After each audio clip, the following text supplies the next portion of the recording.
Nah, di saat itu juga kita obrolin semuanya lebih lanjut sampai akhirnya nemu titik tengahnya dan cocoknya dan amannya bagaimana, mengingat begini Pak, saya sangat ingin menjadi profesional, saya sangat ingin melakukan yang terbaik, tapi ada beberapa halangan yang saya tidak boleh lakukan, mengingat saya memegang beberapa brand yang restrictionnya untuk hal ini dan bagaimana ini Pak.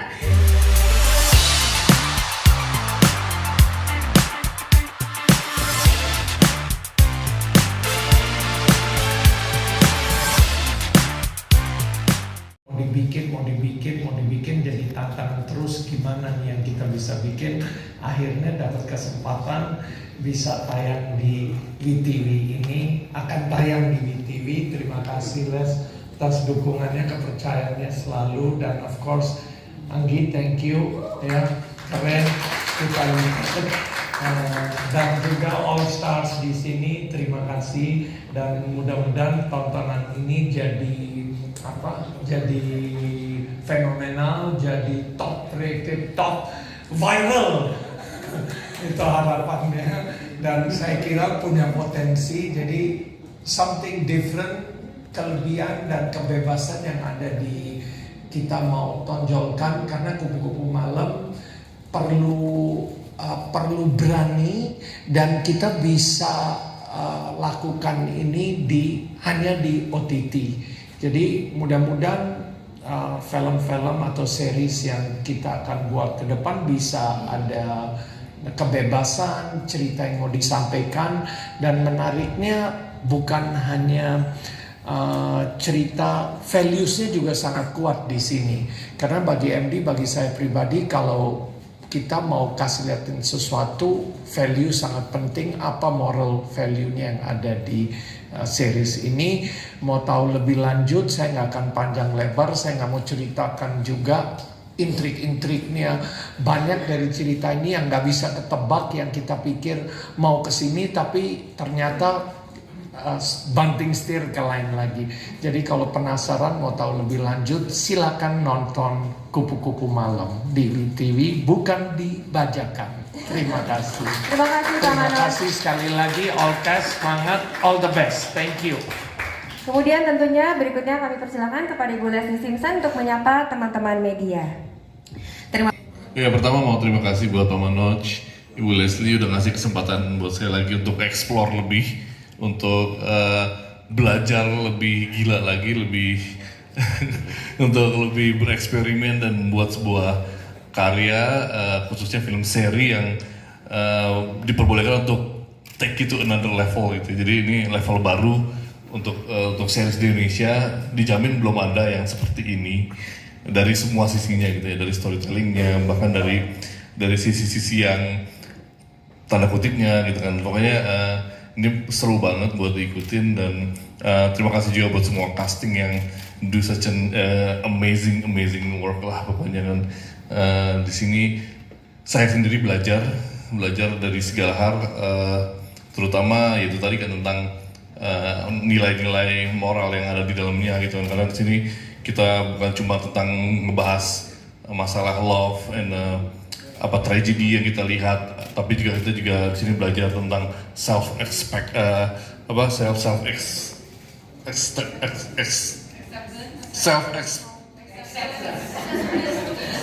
acceptance, menerima diri kita sendiri dan menerima orang-orang yang kita sayangi, itu who we truly are lah pokoknya gitu kan. Jadi self funding dan self acceptance yang deep di sini, dan itu berasa banget. Dan saya juga belajar, oh my god, kan dari karakter si Laura itu bisa inspire kita semua gitu, yang di kru dan saya sendiri sih terutama gitu. Jadi terima kasih buat semua tim, terima kasih buat MD sekali lagi. Thank you Mas Anggi. Tentunya kita minta castnya juga untuk menyapa teman-teman. Yang pertama Michelle Judis yang berperan sebagai Laura. Oke, silahkan. Ya, hai semuanya. Di judul kali ini aku berperan sebagai Laura dan Flo. Oke, gitu aja. Oke, kita ke Rizky dulu deh. Halo semuanya. Di sini aku berperan sebagai dokter ya. Namanya Dokter Adrian. Dan nggak ada, satu aja. Iya. Kalau gitu langsung Kenny. Halo semuanya, peran aku di sini sebagai Raffi saja. Ini kita nggak mau spoiler banget ya Pak Manoj ya. Udah kasih tahu dulu aja berperan sebagai siapa ya. Dinda, silakan. Halo teman-teman semuanya, saya Dinda Kanya Dewi, di sini berperan sebagai Rachel. Udah. Oke, sip. Mami. Mami. Alright. Silakan. Dan Mami. Kemudian Mas Lukman silakan. Ya, cukup. Saking gak mau. Oke, selamat sore teman-teman semua. Aku di sini berperan sebagai Arif. Itu aja cukup. Troublemaker. Ya, kira-kira betul banget tuh Pak Manoj. Something lah. Oke, thank you. Silakan Jenny Collard. Hai semua, aku berperan sebagai Indi, and that's it. And Indi. Indi, that's it. Gue takut dimarahin soalnya. Kita di sini juga ada Imran Ismail. Halo semuanya, aku Ibam. Aku di sini berperan sebagai Farid dan terima kasih. Dannya aja dulu ya. Iya, dan terima kasih. Semua takut-takut ini. Keanu Kampora, silakan. Hai semuanya, aku Keanu berperan sebagai Gary, and that's all. Silakan Vincentius Jordan. Halo teman-teman semua, aku Jordan berperan sebagai Alex dan terima kasih. Oke, next Nesha. Halo, saya Nesha, saya berperan sebagai Sally dan terima kasih. Nah, ini baru kali ini kita perkenalan ya Pak ya, semisterius itu supaya semua orang menanti-nantikan waktunya untuk nonton. Dan ini akan tayang di WeTV dan iFlix tanggal 25 November. Oke, nah sekarang kita bisa langsung buka Q&A kepada... Iya, masalah casting memang ini jadi tantangan ya, tapi saya ketemu beberapa artis dan rata-rata sama Michelle lah. Waktu kita ngobrol ceritanya, saya narrate ke mereka konsepnya apa. Waktu Michelle sangat tertarik, sangat tertantang. Ada tapi-tapinya ada, kita bicarakan banyak. Tapi gimana ya, nggak tahu. Saya merasa tertantang juga dengan responsnya Michelle ya. Michelle waktu itu sangat berani banget dan merasa gue mau ya. Ada respons yang sangat positif dan saya juga punya demand bahwa kita nggak bisa compromise karena kalau ini kita mau nanggung gak jadi. Dan menurut saya apa yang dilakukan memang sudah dipikirkan, ceritanya membutuhkan. Jadi bukan sesuatu yang kita mau buat film yang penting dewasa biarin jadi hype. No, it's an interesting story yang membutuhkan keberanian dari pemainnya. Dan di sini saya lihat pemain kita udah mulai lebih matured bahwa ini go acting, bukan go bawa pribadi gue. Pribadi gue pisah. Ini go acting dan di sini saya menghargai. Ya saya sebagai profesional, sebagai produser lihatnya juga mau jaga image, kita nggak mau rusakin. MD juga punya image yang baik, tapi subjek ini membutuhkan. Jadi dari sana saya lihat, pemain kita sudah dewasa dari segi pikiran. Ya itu aja mungkin dari saya, nggak tahu nanti Michelle mungkin mau nambah. Yang kedua tadi rating Pak. Oh ya, rating satu lagi apa? Satu lagi soundtrack. Oh soundtrack ya.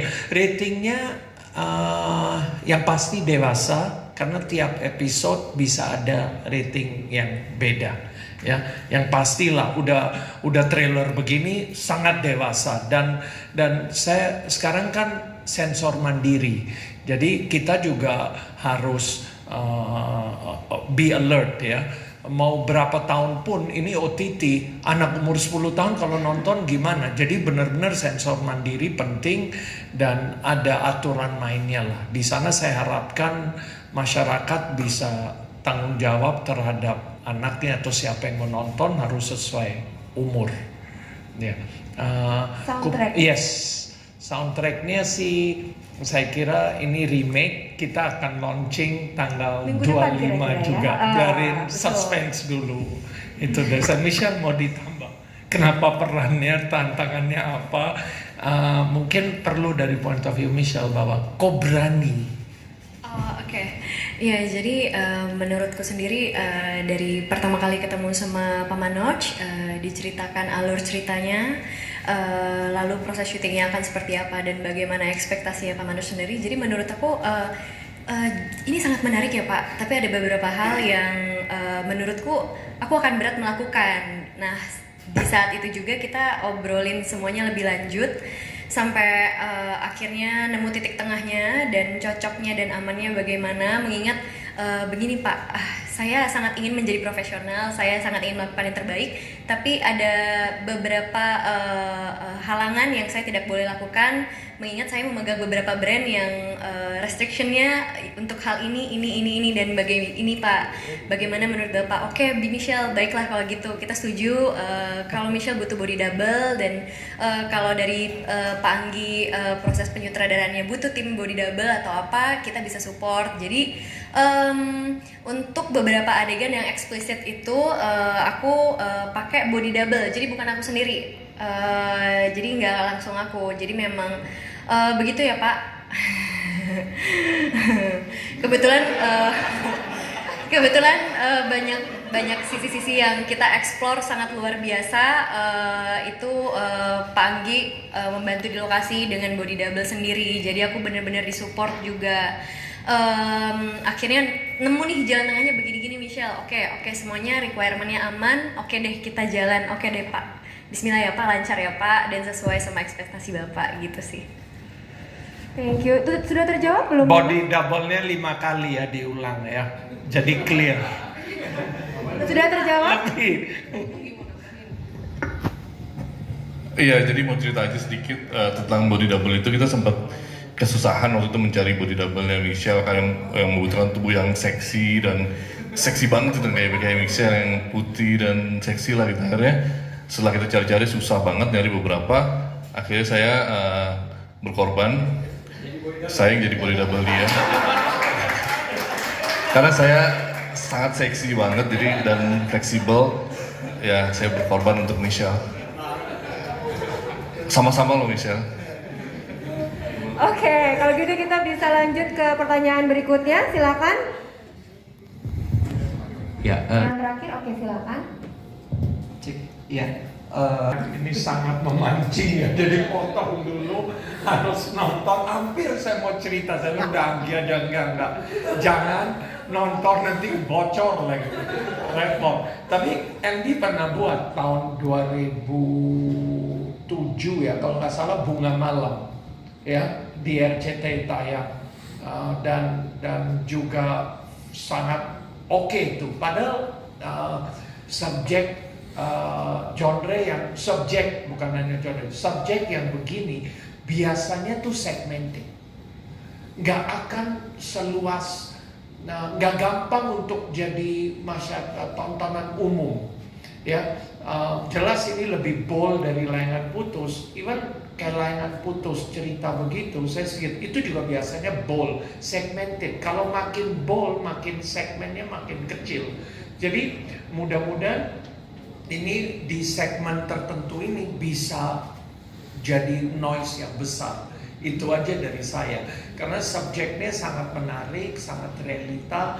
Maksudnya realita yang believable gitu, or it could happen to you. Nah, itu faktor ada di film ini, biarpun kupu-kupu malam ada unsur fantasi, mimpi, tapi ada banyak unsur realitanya.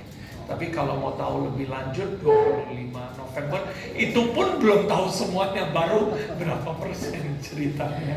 Itu aja. Oke, gini Mas, kalau Misha mungkin Michi punya kesempatan buat observe langsung. Kalau aku enggak, selain ngobrol sama Mas Anggi menjelaskan si Mami Rachel itu seperti apa, paling nonton film yang berhubungan dengan prostitusi ataupun mucikari dan lain-lain, itu banyak, ada beberapa di Netflix. Oke. Terus nonton YouTube, terus nonton podcast, wawancara bersama mantan kermo gitu-gitu. jadi ya mencari infonya begitu, tapi bisnis ini kan macam-macam jenisnya nih. Jadi ada yang mungkin ya open BO, ada yang kelas ini, kelas itu gitu. Beda-beda lah gitu. Jadi Mami Rachel nih punya di kelas yang agak berbeda lah dibanding yang ada di jalanan gitu. Gitu, ya. Iya, mungkin ya itu. Jadi agak berbeda gitu, dan karakter Rachel ini dia menggambarkan sebagai manusia-manusia yang tidak bisa memilih gitu loh, dan dia adalah apa ya, korban dari ketidakadilan hidup lah sebagai seorang perempuan, dan itu masih sering terjadi lah menurut aku gitu loh, nggak bisa memilih, jadi korban tapi jadinya ya begitu, gitulah kira-kira. Jadi paling itu ditambahin. Kenapa? Mas Anggi tetap mau minta mic loh Pak. Tuh. Namanya buat yang Dinda, buat yang jadi mucikari, waktu itu prosesnya kita ngobrol banyak, terus kita cari reference, tapi nggak sempet yang observe banget ke sana. Tapi akhirnya itu setelah kita ngobrol banyak, akhirnya ya saya juga harus berkorban membuka masa lalu saya. Dulunya saya adalah mucikari, ya saya ada. Nah mungkin itu kali ya, ada ketahuan gitu, ya udahlah. Thank you. Kita mungkin akan langsung masuk ke foto dulu dan kemudian akan ada doorstop interview. Terima kasih.